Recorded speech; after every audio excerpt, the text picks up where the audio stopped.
Hello everyone, welcome to Everything Arsenal, and this is the latest transfer news. We can finally talk about strikers. A lot of people have been asking about strikers. We have updates on Victor Osimhen. Yes, we have updates on Viktor GYOKERES. Yes, we have updates on Toney. Yes, and then we'll also be talking about Gabriel, Jesus, and Nketiah. So this video is all about strikers.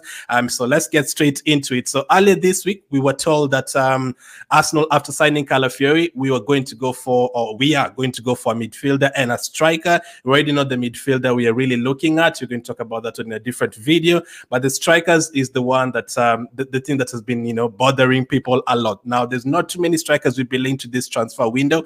Maybe around 4 or 5 mostly, but the ones that we've really like concrete interest, there's only been like 3 or 4. Now, there's so many strikers in the world, but how many of them are realistic? I've sat down over the last couple of months trying to look at strikers that we can get that can improve our team and take us to the next level.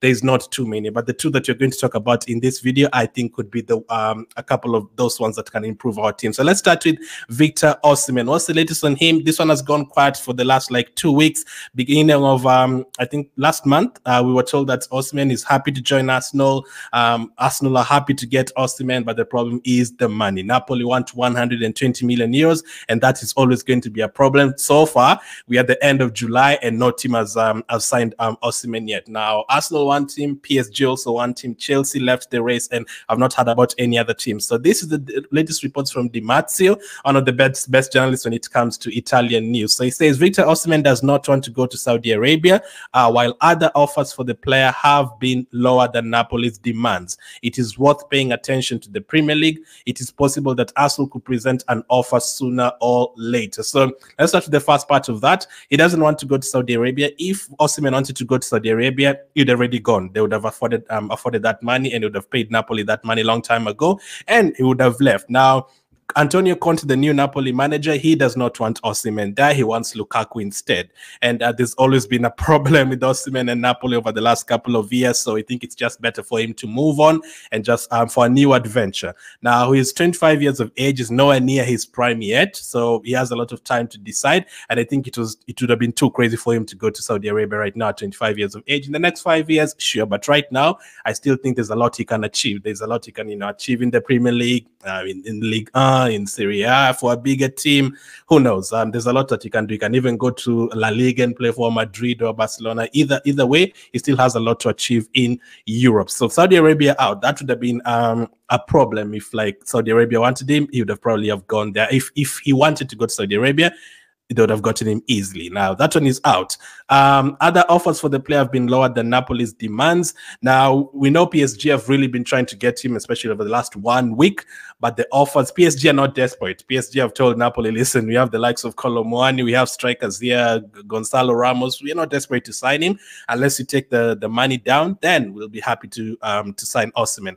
Osimhen is happy to join PSG as well. I wouldn't be surprised if he's happy to go there. Actually, I heard that personal terms, like he's happy with the personal terms from PSG. PSG will obviously offer him enough wages, offer him a big contract and all that, so he'll be happy to go there. Now, but Napoli, they want a certain amount of money, and PSG are not ready to pay that. As we've always said the last 2 months, if Napoli don't take their price down, there's no one who's going to pay 120 million euros. Unless someone just literally becomes so desperate at the end of the transfer window, I cannot see anyone paying that. That is a lot of money. With all the PSR issues, teams getting deducted points, the Euros and Copa America being there, players, teams not having time to sell their players and buy their players, whatever, it's just going to be very, very complicated. So that's the second part of that. And then Di Marzio also goes on to say it is worth paying attention to the Premier League. It is possible that Arsenal could present an offer sooner or later. Now, he didn't say it is worth paying attention to just Arsenal. He says the Premier League. Now, could Chelsea come back for him? I actually don't think so, because Chelsea have signed a lot of these young players, and they're looking at Morodian, I think, from Atletico Madrid. They've been looking at Duran from Aston Villa. They still have Jackson. Kunku is back as well. I don't think they're going to pay that money for Osimhen. And the one thing that Chelsea don't do these days is to offer players more than 150,000 in wages. So that puts Osimhen out of that list completely, because Osimhen would be a 200,000 plus per week player, unless Chelsea just decide to stop with their wage cap and just go and pay the money for him. I don't think they're going to get Osimhen, especially the players that they've signed. You can argue Arsenal, we haven't really signed a lot of players. It's only really Raya and Calafiori. we still have money there. If you had a budget of, let's say, 200 million, you still have money there, especially if we do sell players. We're going to talk about a couple of them in this video. We've been, our players have been linked to different teams, and we've been talking about 20 million, 30 million, 40 million for our players. So at the end of the month, the beginning of August, we could be able to afford Victor Osimhen, and the wages, I don't think it's a massive problem. Other Premier League teams, Man City already have Haaland. I don't think they're going to go for Osimhen as well. That wouldn't make sense. Having Haaland and Osimhen both in the same team, that wouldn't make sense. Liverpool with Nunes and Jota and all those guys, will they really be going for Osimhen? Again, I don't think it's going to happen as well. Man United, no, they've already signed Zax this transfer window. Højlund already joined them last season for like 70 million, so for them as well, out of the list. So Man City, no. Man United, no. Liverpool, no. Tottenham, can they really pay that money for Osimhen? I doubt as well. So it only really leaves us and Chelsea.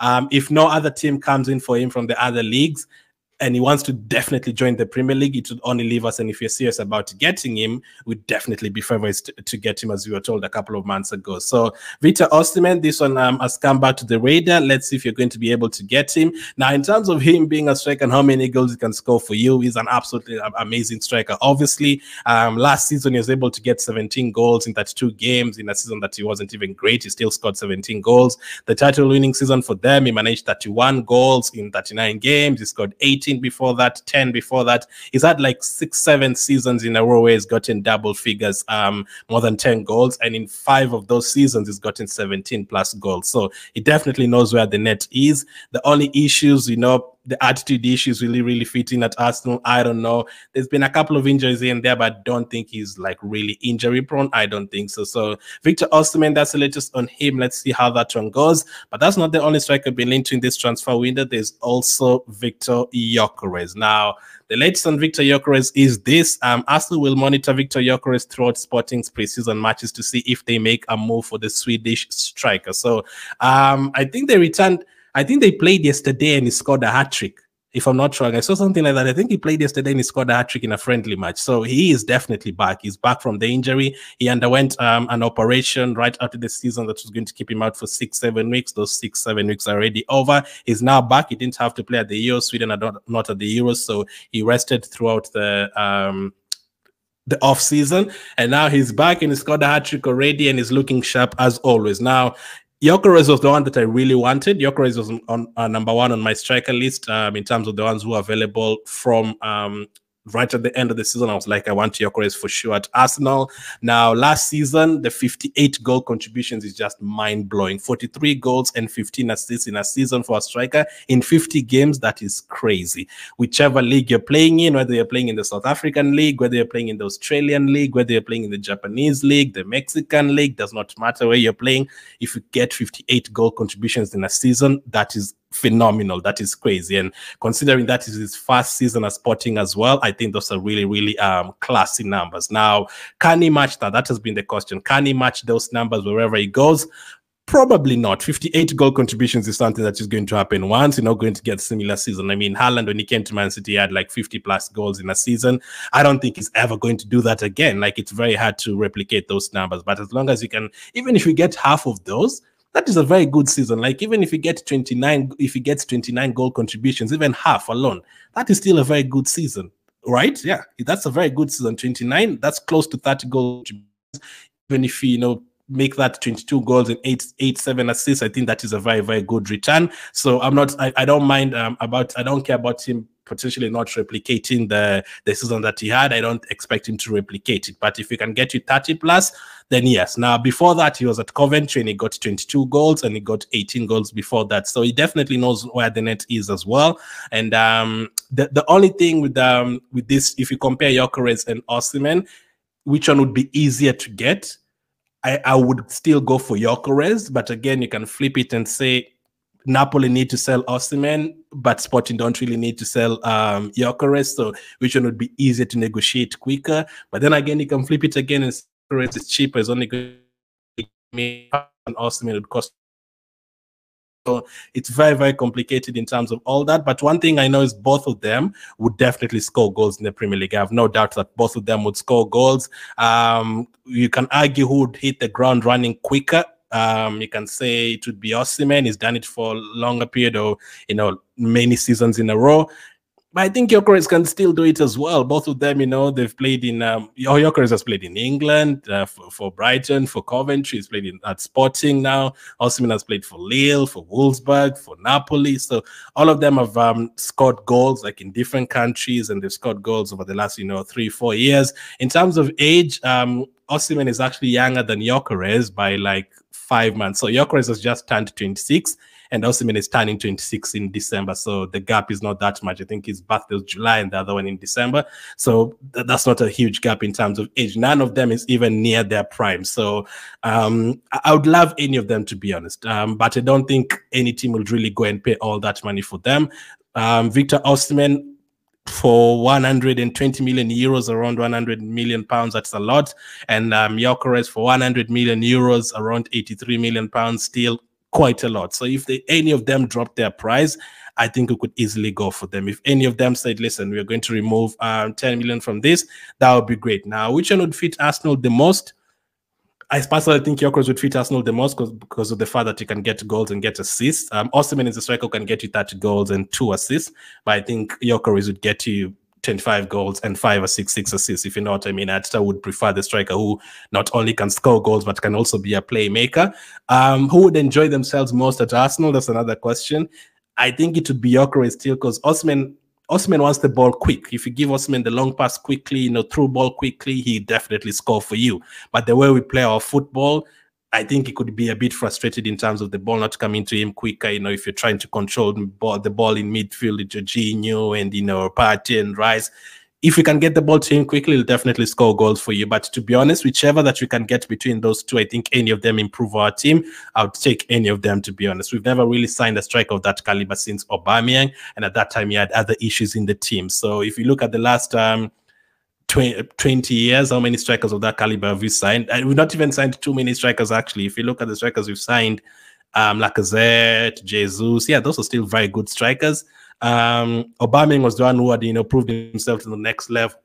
On the next level in terms of he can score 30 goals in a season. He had done it a couple of times for Dortmund. So that would be a very, very good signing if you could get any of them. So I'll take any of them. Let me know, if both of them were 80 million, who would you sign? GYOKERES or Osimhen? That's the question for you guys. Now, one striker that I thought, or everyone thought was going to be a striker for next season, earlier this year, was going to be Ivan Toney. What happened to him? What's the latest on him? This is the latest on Ivan Toney. According to Alex Cook, Arsenal considered a move for Ivan Toney, but look unlikely to follow up their interest with the firm bid. So, yeah, we considered Ivan Toney this transfer window, it looks like, but maybe we decided to not get him. Now, I'm even surprised that he's not moved from Brentford yet. I thought he was going to be one of those players that move on very quickly from the team. Now, obviously, he was playing at the Euros. He's still on holiday as well, but I thought this deal was going to happen quickly because his money is not that much. There's like around maybe 50 million or something. Tottenham were mentioned as a possible destination. West Ham were mentioned as a possible destination. Arsenal, obviously, Chelsea. So I thought Ivan Toney would move very quickly to a team, but he hasn't yet. He's still at Brentford. He's still a striker who is available. Now, he's slightly older than the ones we've talked about. He's 28. Not that much. So this is Ivan Toney's prime. In the Premier League, we've seen him scoring goals before. He had a season where he scored 21 goals, and he had a season where he scored 17 goals in the Premier League. Last season wasn't great for him because he was suspended for almost half of it, and he came back, he only scored 4 goals, and he finished the season poorly, so he wasn't up to par at the end of the campaign. Now, the qualities GYOKERES and Osimhen would bring are different for Ivan Toney. Ivan Toney is, I think all of them can hold up the ball for you well. I think Ivan Toney probably be in the same level as Osimhen at the top, and then followed by GYOKERES. In terms of just scoring goals, you can argue Ivan Toney has the Premier League experience. He's done it in the Premier League for a couple of seasons already. He's been here for like 3 seasons in the Premier League, plus the Championship where he's done it as well. GYOKERES has been in England before. He's done it in the Championship, but not in the Premier League. Osimhen has never been in England before. In terms of heading ability and all that, I think Toney and Osimhen are very strong in terms of that. GYOKERES would follow them there. In terms of using both feet and scoring with both feet, you can say GYOKERES is good at that. In terms of, being explosive, you can say Osimhen is a very explosive striker who would get you more tap-in goals, just stay in the box and, just finish those chances, those rebounds, and any ball that falls to the box. again, very tough. GYOKERES can do it. You can say Osimhen can do it. You can say Toney can do it. So who would excite the rest of the team more? Like Saka or Odegaard, if they see, wow, these strikers coming, who would excite them more? I think it would be like an Osimhen, to be honest. Again, it depends how you look at it. There's a lot of ways to look at it. But for Toney, I don't think you're going to get them. As they've said, we decided not to make an offer for him, be it because of the attitude problems as well. If it is because of attitude and what is done off the pitch the last 1 year, 2 years, then that means Osimhen would not be a possibility as well. But I guess if Toney was cheaper than 50 million, we would have considered him. But as of now, slightly difficult. So Ivan Toney, that one is not going to happen. Is he going to end up staying at Brentford, or is he going to end up going to any of those other teams? Again, let us see how that one goes. Now, we have a couple of strikers who are linked with moves away. One of them is Gabriel Jesus. He's been linked to the move to Saudi Arabia, Al Ahly one team. As they say, Gabriel Jesus and Richarlison on the target list for potential striker signings. For me, I've said it so many times. I want Jesus to stay. Bring any of those strikers. Keep Jesus. Keep Havertz in the team. Let's be more stronger. Let's not like... you sign 3 players, get rid of 3 players. No, you're not in a position to do that yet. So you can't say sell Partey, sell Vieira, sell Jesus, sell Smith-Rowe, sell Zinchenko. We can't sell all of them. All of a sudden, we'll need again 6 or 7 players. No, you have to have players on the bench, players who can make a difference for you as well. And I don't think Jesus was completely terrible last season. No, I counted for you guys like 8, 9 games that he made a difference, including Sevilla away and Bayern Munich at home. So he can do it in the big games as well. Man United at home as well. He did it. So for me, I'd not be trying to sell him.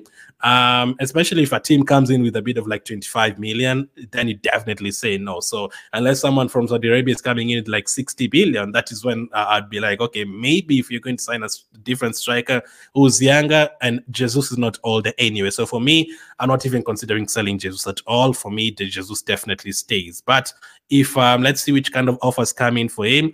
He's one player. I did the preview yesterday, and I said he's one player that I really want to see in this preseason. Him and Vieira, I really want to see them proving themselves in this preseason. It's a big preseason for them, big season for them. If Jesus goes and has another like poor season, 3 injuries, and then he only scores like 5 goals, then it's very difficult for me to make an argument for him next season. Where I'm looking at looking at it from his first season was really good, second season not really good. So let's give him a third season. And he also had a good parts in the second season as well. And for Vieira, he has a lot to prove in the third season. So let's see how this one goes for Gabriel Jesus. If you're going to get any offers, I don't think he's going to get anywhere else if he does leave Arsenal, unless it's from Saudi Arabia bid. But again, I don't think Nketiah is going to sell him at the moment. Nketiah is different though. Nketiah looks likely like he's getting edging closer to a move. According to James Bench, Olympic Marseille talks with Arsenal over Nketiah, who they are looking to take on loan. Key aspect of negotiations will be whether it includes buy option for obligation. The league side expecting late interest from other clubs. So again, let's see how this Nketiah one develops. Is he going to leave? Is he going to stay? Are we going to get any good money for him? Is it going to be a loan with an option to buy, obligation to buy next season? Let's see how this one goes as well. But if one of the GYOKERES or Osimhen come in, then I think for sure this ones will leave. Hopefully not Jesus. I think Nketiah will definitely leave. And then Jesus will, I don't know if Jesus will decide to stay or decide to leave if he's still listening, not going to play every single day. I don't know what is going to happen with that. But those are the latest striker updates. There's no other strikers that we've really been linked to. No other strikers. Havertz is definitely staying. He's not going anywhere. So that is the situation with the strikers. Let's see what happens the rest of the week and also next week. We have a game on Thursday morning against Bournemouth. Let's see how that one goes as well. If he can score goals, let's see. Hopefully Jesus gets a hat-trick as well to build his confidence. Thank you for watching, and I'll catch up with you guys on the next one.